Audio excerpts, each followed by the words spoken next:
Ada 3 tips penting dalam membuat laporan keuangan.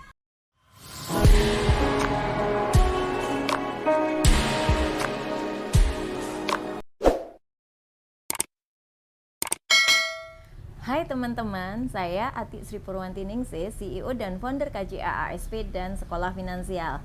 Setiap harinya kita sering melihat dan mengendarai motor atau mobil. Pernahkah kita bertanya kenapa di motor atau mobil ada dashboardnya? Nah, dashboard pada motor adalah indikator yang memberitahu kita tentang kecepatan dan ketersediaan bahan bakar. Di dashboard mobil, lebih banyak informasi yang diberikan, mulai dari kecepatan, bahan bakar, dan suhu. Bahkan, kita bisa tahu kalau ada pintu mobil yang belum tertutup rapat.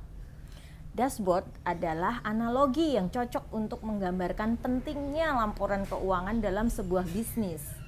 Semakin besar bisnis bertumbuh, maka semakin penting untuk kita membuat laporan keuangan yang lengkap agar menjadi dashboard atau papan skor bagi bisnis kita.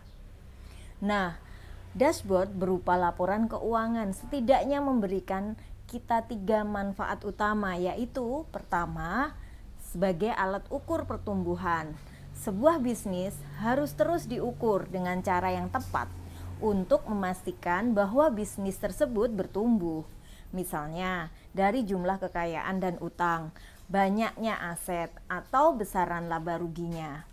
Kedua, sebagai alat penilaian performa bisnis. Bayangkan, kita adalah pemilik bisnis warung bakso. Selama ini, dari pendapatan 100%, kita mendapatkan keuntungan bersih sekitar 10%.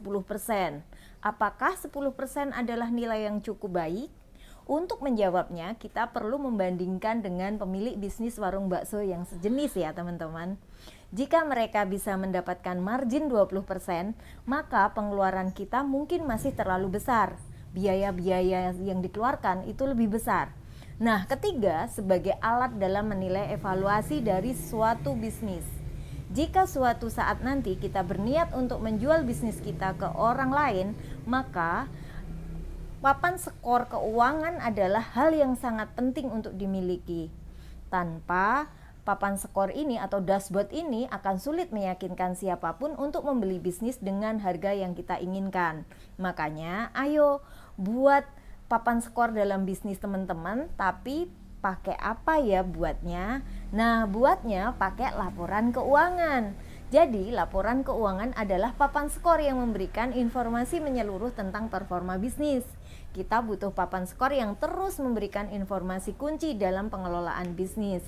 Semakin besar bisnis, maka semakin kompleks informasi yang diberikan oleh papan skor, seperti dashboard di mobil. Maka kita akan tahu lebih dulu saat bensin akan habis atau saat laju kendaraan terlalu kencang. Papan skor bisnis juga dapat membantu kita untuk menganalisis permasalahan dan resiko yang dapat terjadi. Jadi, sudah siapkah membuat papan skor berupa laporan keuangan? Nah, oke ya. Pasti butuh mikir-mikir dulu ya.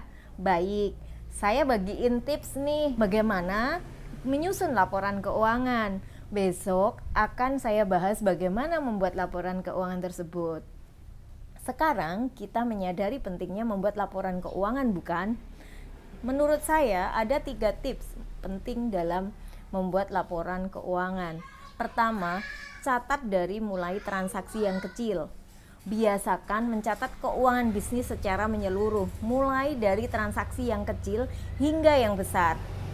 Jika mau dan mampu mencatat transaksi yang kecil, maka kita akan lebih mudah untuk mencatat keseluruhan transaksi keuangan, termasuk transaksi dengan nilai yang besar.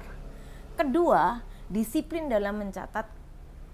Konsistensi dan kedisiplinan adalah hal yang sangat penting dalam menyusun laporan keuangan. Pencatatan baru akan berhasil jika seluruh data tepat dan berkesinambungan. Data yang tidak lengkap dan membuat hasil laporan keuangan menjadi tidak tepat dan berpotensi memberikan informasi yang keliru ya teman-teman. Ketiga, pahami makna di balik angka. Setelah mampu menyusun laporan keuangan, langkah berikutnya adalah memahami informasi di balik angka. Informasi tersebut menjadi dasar bagi evaluasi dan perencanaan bisnis di masa depan. Bagaimana, sudahkah mendapat gambaran? Bagaimana kita mendapatkan alarm tentang bisnis kita, kemudian bagaimana cara mengatasi? Kalau teman-teman masih butuh informasi lebih lanjut, boleh banget hubungi kontak di bawah ini ya. Oke, sampai jumpa di video selanjutnya. Salam sukses untuk kita semua.